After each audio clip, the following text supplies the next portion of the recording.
अस्सलाम वालेकुम। जैसे डॉक्टर पेशेंट्स का इलाज करते हैं या किसी भी हॉस्पिटल में वो अपनी सर्विसेज प्रोवाइड करते हैं, और इंजीनियर्स भी ऐसे ही हैं। कहीं जॉब कर लेंगे या किसी भी ऑर्गेनाइजेशन में अपनी सर्विसेज प्रोवाइड करेंगे।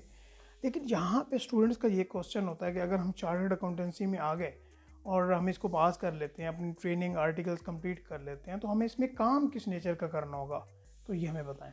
पेरेंट्स का भी यही क्वेश्चन होता है, तो इंशाल्लाह इसको डिटेल में डिस्कस करते हैं। और एक और पॉइंट भी मैं इंशाल्लाह एस्पेक्ट आपके सामने रखूँगा जिसके ऊपर अभी बात नहीं हो रही, लोग ज़्यादातर नहीं जानते, लेकिन बहुत इमर्जिंग वो फील्ड है। और मेरे कितने जानने वाले इसमें बहुत ज़्यादा सक्सेसफुल हो रहे हैं और फुल टाइम वही काम कर रहे हैं, तो वो भी आपके साथ शेयर करूँगा। आपसे ये रिक्वेस्ट होगी कि आपने हमारा चैनल ज़रूर सब्सक्राइब करना है। देखिए, तरीक़ाकार तो हम आपको बता रहे होते हैं कि चार्टर्ड अकाउंटेंसी में कैसे आएंगे, पेपर कैसे पास करेंगे, 3.5 साल की ट्रेनिंग कहाँ से करेंगे और किस तरह से आप अपने कैरियर में आगे जा सकते हैं। बट आज पर्टिकुलर हम किस चीज़ को डिस्कस करने वाले हैं कि एक्चुअल इसमें अपनी ट्रेनिंग कंप्लीट करने के बाद, ये क्वालिफाई करने के बाद एक बंदा काम क्या करता है।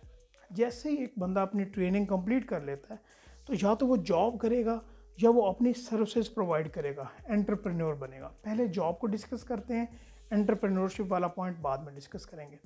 जैसे ही आर्टिकल्स या ट्रेनिंग 3.5 साल की कंप्लीट हुई और वो जॉब की तरफ जाता है, तो जॉब्स में क्या काम होता है। जॉब्स में दो चीज़ें हैं, या तो वो किसी ऑडिट फर्म को ज्वाइन करेगा या किसी कंपनी को ज्वाइन करेगा। अच्छा, एक और बात है, जब भी चार्टर्ड अकाउंटेंट का वर्ड आपके जहन में आता है तो एक एक चीज़ क्लिक करती है, वो कि ऑडिटर, कि चार्टर्ड अकाउंटेंट तो एक ऑडिटर होता है। हाँ बिल्कुल, ऑडिट वो कर सकता है। पाकिस्तान के लॉ के मुताबिक, कंपनीज एक्ट के मुताबिक, कोई भी कंपनी अगर पाकिस्तान में रजिस्टर्ड है तो वो अपना ऑडिट कंडक्ट करवाएगी। ये मैं बिल्कुल सादा वर्ड्स में बता रहा हूँ, गहराई में नहीं जा रहा, डिटेल में नहीं जा रहा। और वो ऑडिट एक चार्टर्ड अकाउंटेंट जो आई कैप का मेंबर होगा वही कर सकता है। ना ICCA का मेंबर करेगा, ना MCOM MBA का मेंबर भी, लाइक वो जो मास्टर्स क्वालिफाई करते हैं वो भी नहीं कर सकते। ICM में मेंबर कर सकते हैं, वो एक लिमिट है, वो छोटे ऑडिट कर सकते हैं छोटी कंपनीज का। तो बिल्कुल वो ऑडिटर तो है, इसके अलावा वो क्या काम करेगा। अगर वो एक ऑडिट फर्म को ज्वाइन करता है तो गाइज वहाँ पे डिफरेंट डिपार्टमेंट्स होते हैं। टैक्स का आपने सुना होगा, जिस तरह इंडिविजुअल की टैक्स रिटर्न्स होती हैं, इंडिविजुअल के टैक्स मैटर्स होते हैं, पार्टनरशिप कंपनी के भी इसी तरह मसाइल होते हैं, और बहुत बड़े बड़े मसाइल होते हैं जिनको एक चार्टर्ड अकाउंटेंट ही डील कर रहा होता है। उसकी जो स्पेशलाइजेशन होती है वो टैक्स में होती है, ठीक है। इसी तरह जो बंदा ऑडिट में स्पेशलाइजेशन रखता है वो ऑडिट में अपनी सर्विसेज प्रोवाइड करेगा। और ऑडिट में भी ज़रूरी नहीं कि वो जो आई कैप की या हमारे कंपनी लॉ की कंडीशन है उसके रेलिवेंट सर्विसेज प्रोवाइड करे। इसमें वो कंपनी के डिमांड पे वो पर्टिकुलर सेक्शन का ऑडिट भी कर सकता है। अगर कोई भी बंदा ऑडिट फर्म में जाता है तो वो ज़्यादातर कंपनीज के मैटर को देख रहा होता है, क्योंकि वो डायरेक्ट कंपनी को अपनी सर्विसेज प्रोवाइड कर रहा होता है। बट वो जॉब कर रहा होता है तो फर्म उसको पे कर रही होती है। यहाँ पे हम सैलरी पैकेजेस की नहीं बात कर रहे। यही ऐसे ही हो गया कि जिस तरह वो पूरी कंसल्टेंसी अपने बिजनेस को प्रोवाइड कर रहा है कि इस पर्टिकुलर कंपनी में जो जो मसाइल आएंगे मैं उसका सोल्यूशन प्रोवाइड करूंगा और उसके अगेंस्ट चार्ज करूंगा। ये आपको क्लियर हो गया।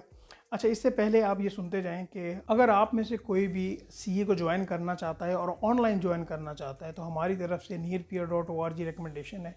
ये उनकी वेबसाइट है। यहाँ पे एक्सपेंसेस भी कम आएंगे आपके, वाइड रेंज ऑफ आपको टीचर की वैरायटी यहाँ पे मिलेगी। आप यहाँ पे ट्रायल क्लासेस ले सकते हो और देख सकते हो, जो भी आपको बेहतर लगे आप यहाँ पे चूज़ कर सकते हैं। आपको लिंक डिस्क्रिप्शन में मिल जाएगा इनकी वेबसाइट का, आप वो विज़िट कर सकते हैं। Coming back to our topic, कि चलिए ऑडिट फर्म की तो बात हो गई, बट कंपनी में एक चार्टर्ड अकाउंटेंट का क्या काम होता है। देखें, अगर कंपनी के बाकी चलो सेल्स का डिपार्टमेंट है, मार्केटिंग का डिपार्टमेंट है, तो वहीं पे उसका अकाउंट स्टाफ भी तो है ना। कंपनी के जो पैसे के मामला हैं, फाइनेंसिंग है, वो किसने देखने हैं। तो वहाँ पे ठीक है, MBA भी काम करेगा, MCOM का बंदा भी काम करेगा, ठीक है, BBA का बंदा भी काम करेगा, वहीं पे चार्टर्ड अकाउंटेंट भी होगा जो कोई फाइनेंस मैनेजर है या असिस्टेंट फाइनेंस मैनेजर है, इवन CFO या CEO तक लोग काम करते हैं।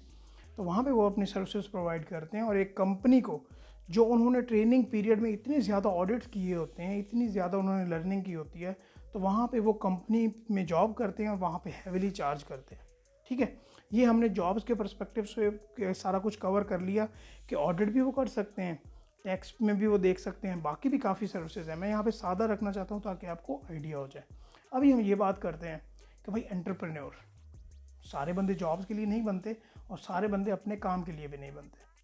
तो एंटरप्रेन्योर अगर किसी ने बनना है, अगर अपना काम करना है, तो वो किस तरह से कर सकता है? राइट आफ्टर ट्रेनिंग, या जैसे ही सीए बंदा क्वालिफाई करे, कुछ एक्सपीरियंस वो गेन करना चाहता है, ठीक है, नहीं गेन करना चाहता तो उसकी मर्ज़ी है, और वो आप अपनी फर्म ओपन कर ले, कंसल्टेंसी फर्म, जहाँ पे वो सर्विसेज प्रोवाइड करे। अच्छा, ये ना मुश्किल रास्ता है, लेकिन इसमें फ्यूचर स्कोप बहुत ज़्यादा है। आपको स्टार्ट में स्ट्रगल भी करनी पड़ेगी, मुश्किल हालात भी देखने को मिलेंगे, क्लाइंट्स भी आपको आखिर आपकी मार्केट में नाव हाउ बनेगी, टाइम लगेगा, लेकिन इसका फ्यूचर बहुत ज़्यादा सिक्योर है। लाइक आप एक बिजनेसमैन की तरह अपने बिजनेस को लीड कर रहे होगे, और जो आपने सारा कुछ सीखा है वो आप आगे सर्विसेज प्रोवाइड कर रहे होगे। और ये मेरे हिसाब से सबसे बेस्ट है, और ये माइंडसेट होना चाहिए बंदे का कि वो अपनी ऑडिट फर्म बनाए, कंसल्टेंसी फर्म बनाए, जिस फील्ड में उसकी स्पेशलाइजेशन है वो वहाँ पे सर्विसेज ऑफर करे, साथ अपने कुछ दोस्तों को भी मिलाए। अगर वो ऑडिट में है तो साथ टैक्स वाला बंदा भी अटैच करे, ईआरपी वाला बंदा भी अटैच करे, कॉरपोरेट को भी देखे, और कंपनीज़ को सर्विसेज प्रोवाइड करे। ठीक है, इसमें आपको स्टार्ट में थोड़ी मुश्किलात होती हैं, फ्यूचर बहुत ज़्यादा ब्राइट है। जो तीसरा एस्पेक्ट मैंने आपको बताया था कि मैंने आपको बताऊंगा, मैं आपको अभी मैं उसके ऊपर बात करने वाला हूं, और वो है पाकिस्तान से बाहर सर्विसेज प्रोवाइड करना। आप इसको फ्रीलांसिंग का नाम दो, आप इसको एंटरप्रेन्योरशिप का नाम दो, जो भी नाम देना चाहते हो, लेकिन आजकल मेरे ऐसे कितने ऐसे जानने वाले लोग हैं जो ये सर्विसेज प्रोवाइड कर रहे हैं। इवन पाकिस्तान में ऐसे स्टार्टअप्स बने हुए हैं जहाँ पे लोग काम करते हैं, फर्म्स बाहर बैठी हुई हैं, बाहर का काम वो इधर से बैठ के कर रहे हैं, और अच्छा खासा वो चार्ज करते हैं। मेरे कितने ऐसे जानने वाले हैं जो जॉब से ज़्यादा वहाँ से वो अर्निंग कर रहे हैं। ठीक है, लाइक उन्होंने किसी ऑर्गेनाइजेशन को ज्वाइन नहीं किया, वो कहीं पे अपनी सर्विसेज नहीं प्रोवाइड कर रहे। हाँ, वो एक एंटरप्रेन्योर हैं, उन्होंने अपनी एक छोटी सी टीम बनाई हुई है, और वो आउटसाइड कंट्री वाया फ्रीलांसिंग और वाया एंटरप्रेन्योरशिप अपनी एडवर्टीजमेंट से वहाँ पे वो काम कर रहे हैं। तो ऐसा भी है, आपके पास सारी वाइड रेंज ऑफ वैरायटी मैंने आपको बता दी है। जॉब्स के पर्सपेक्टिव से अगर वो एंटरप्रेन्योर बनना चाहे, अपनी फर्म खोले या अपनी फ्रीलांसिंग कर ले। ठीक है, तो ये सारे एस्पेक्ट मैंने कवर कर दिए हैं। तो ये काम है जो कि एक चार्टर्ड अकाउंटेंट सर्व करता है, चार्टर्ड अकाउंटेंट एक काम करता है।